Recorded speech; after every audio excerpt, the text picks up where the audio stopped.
화면에 지나가는 이 데님 재킷 보이시나요? 미국의 한 브랜드 공식 온라인 스토어에서 어느 날 갑자기 이런 제품들의 재고가 통째로 사라진 적이 있어요. 대규모 세일 기간도 아니었고 새 컬렉션이 나온 날도 아니었죠. 딱 한 사람이 그 옷을 입은 사진이 공개됐을 뿐이거든요. 그것도 한 나라가 아니라 중국과 일본, 북미와 유럽에서 거의 동시에 벌어진 일이에요. 그 한 사람이 누구일 것 같으세요? 방탄소년단의 정국입니다. 오늘은 캘빈 클라인이 정국을 글로벌 앰버서더로 세운 뒤에 시장에서 실제로 어떤 숫자가 찍혔는지 하나씩 따라가 볼까요? 먼저 사실관계부터 정리할게요. 2023년 3월 27일 캘빈 클라인의 모회사인 PVH가 공식 발표를 냅니다. 정국을 캘빈 클라인 진과 캘빈 클라인 언더웨어 두 라인의 글로벌 앰버서더로 선임한다는 내용이었어요. 두 개의 핵심 라인을 한 사람이 동시에 맡는 건 이 브랜드에서도 흔한 일이 아니거든요. 여기서 잠깐 짚고 갈 게 있어요. 캘빈 클라인이 어떤 회사인지부터 알아야 이 발탁의 무게가 보이니까요. 1968년 뉴욕에서 시작된 이 브랜드는 옷보다 광고로 더 유명해진 곳이에요. 청바지 한 벌과 흑백 사진 한 장으로 그 시대의 공기를 규정해온 회사죠. 허리춤에 로고가 박힌 속옷을 겉으로 드러내 입는 문화도 이 회사에서 시작됐고 1980년대 데님 광고는 사회적인 논쟁까지 불러올 만큼 파급이 컸어요. 그래서 캘빈 클라인에게 얼굴을 고르는 일은 단순한 모델 계약이 아니라 다음 10년을 누구의 이미지로 설명할지를 정하는 결정에 가까워요. 그 자리에 한국에서 온 가수 한 명이 앉은 겁니다. 그렇다면 시장은 이 결정에 어떻게 답했을까요? 첫 번째 숫자는 속도예요.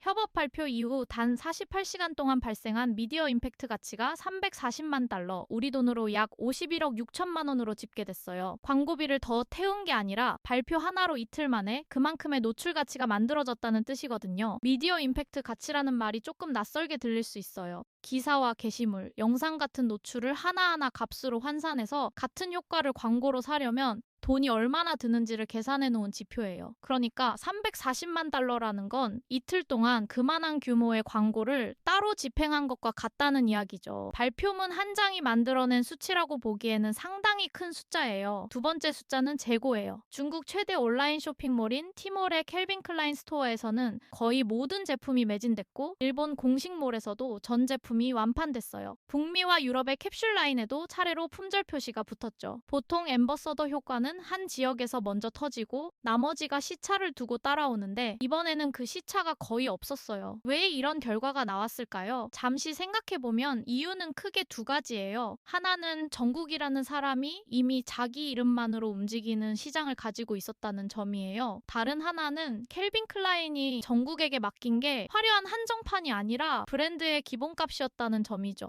청바지와 언더웨어는 이 회사의 뼈대예요. 매일 팔리는 물건에 한 사람의 얼굴을 얹었다는 건 잠깐 화제를 만들고 끝내겠다는 게 아니라 오래 쓰겠다는 계산이거든요. 실제로 이 브랜드는 협업을 한 시즌짜리 이벤트로 끝내지 않았어요. 발표 이후 캡슐 컬렉션과 다음 시즌 캠페인으로 계속 이어갔고 정국이 등장하는 화보를 해마다 새로 찍었죠. 한 번 터트리고 마는 계약이었다면 2년이 지난 시점에 티저 한 편에 시장이 다시 반응할 이유가 없잖아요. 그런데 여기서 끝이 아닙니다. 이 효과는 발표 당시 한 번으로 그치지 않았어요.